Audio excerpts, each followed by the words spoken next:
ಬಿಜಾಪುರದಿಂದ ಏನೋ ಒಂದು ಸ್ಟೇಟ್ಮೆಂಟ್ ಮಾಡಿದ್ದಾರೆ. ಗೊತ್ತಿದ್ರೆ ನೀವು ಮಾಡಬೇಕು. ಸ್ಟ್ಯಾಟಿಸ್ಟಿಕ್ಸ್ ಗೊತ್ತಿದ್ರೆ ಮಾಡಬೇಕು. ಇಡೀ ಭಾರತ ದೇಶದಲ್ಲಿ ನಮ್ದು ನಿರ್ರಾಜ್ಯಗಳಲ್ಲಿ ರೇಟ್ ಕಡಿಮೆ ಇದೆ ಅಂತ ಹೇಳ್ತೀರಿ. ಇಡೀ ಭಾರತ ದೇಶದಲ್ಲಿ ನಮ್ದು ರೇಟ್ ಕಡಿಮೆ ಇದೆ. ನಿಮಗೆ ಗೊತ್ತಿಲ್ಲ. ನೀವೇನು ಫೈನಾನ್ಸ್ ಮಿನಿಸ್ಟ್ರಾ ಇಲ್ಲ ಫೈನಾನ್ಸ್ ಬಗ್ಗೆ ಏನ ನೀವು ಅರಿವು ಇದೆಯಾ? ಏಕ್ದಮ್ ನೀವು ನಿರ್ರಾಜ್ಯಗಳ ನಮ್ದು ರೇಟ್ ಕಡಿಮೆ ಇದೀರಿ. ಲಾರಿ ಇಟ್ಟು ನೋಡಿ ಗೊತ್ತಾಗುತ್ತೆ ಏನು ಅಂತ ಹೇಳ್ಬಿಟ್ಟು ಪರಿಸ್ಥಿತಿ. ನಿಮ್ಮ ಪಾಟಿಗೆ ಏನೋ ಹೇಳ್ಕೊಂಡು ಹೋಗೋದಲ್ಲ.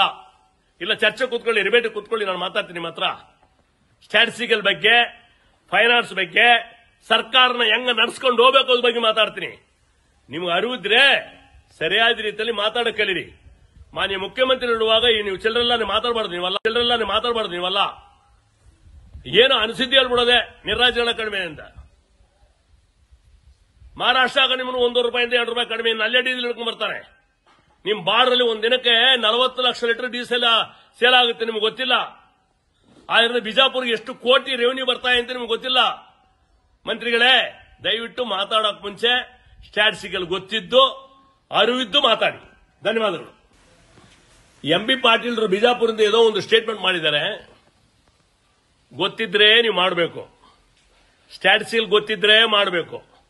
ಇಡೀ ಭಾರತ ದೇಶದಲ್ಲಿ ನಮ್ದು ನಿರ್ರಾಜ್ಯಗಳಲ್ಲಿ ರೇಟ್ ಕಡಿಮೆ ಇದೆ ಅಂತ ಹೇಳ್ತೀರಿ. ಇಡೀ ಭಾರತ ದೇಶದಲ್ಲಿ ನಮ್ದು ರೇಟ್ ಕಡಿಮೆ ಇದೆ. ನಿಮಗೆ ಗೊತ್ತಿಲ್ಲ. ನೀವೇನು ಫೈನಾನ್ಸ್ ಮಿನಿಸ್ಟ್ರಾ ಇಲ್ಲ ಫೈನಾನ್ಸ್ ಬಗ್ಗೆ ಏನ ನೀವು ಅರಿವು ಇದೆಯಾ? ಏಕ್ದಮ್ ನೀವು ನಿರ್ರಾಜ್ಯಗಳ ನಮ್ದು ರೇಟ್ ಕಡಿಮೆ ಇದೀರಿ. ಲಾರಿ ಇಟ್ಟು ನೋಡಿ ಗೊತ್ತಾಗುತ್ತೆ ಏನು ಅಂತ ಹೇಳ್ಬಿಟ್ಟು ಪರಿಸ್ಥಿತಿ. ನಿಮ್ಮ ಪಾಟಿಗೆ ಏನೋ ಹೇಳ್ಕೊಂಡು ಹೋಗೋದಲ್ಲ. ಇಲ್ಲ ಚರ್ಚೆ ಕೂತ್ಕೊಳ್ಳಿ, ರಿಬೇಟ್ ಕೂತ್ಕೊಳ್ಳಿ, ನಾನು ಮಾತಾಡ್ತೀನಿ ನಿಮ್ಮ ಹತ್ರ. ಸ್ಟ್ಯಾಟಿಸ್ಟಿಕಲ್ ಬಗ್ಗೆ, ಫೈನಾನ್ಸ್ ಬಗ್ಗೆ, ಸರ್ಕಾರನ ಹೆಂಗ ನಡೆಸ್ಕೊಂಡು ಹೋಗ್ಬೇಕು ಅದ್ರ ಬಗ್ಗೆ ಮಾತಾಡ್ತೀನಿ. ನಿಮ್ಗೆ ಅರಿವಿದ್ರೆ ಸರಿಯಾದ ರೀತಿಯಲ್ಲಿ ಮಾತಾಡಕ್ಕೆ ಕಲೀರಿ. ಮಾನ್ಯ ಮುಖ್ಯಮಂತ್ರಿ ಇರುವಾಗ ನೀವು ಚಿಲ್ಲರೆಲ್ಲ ಮಾತಾಡಬಾರ್ದು.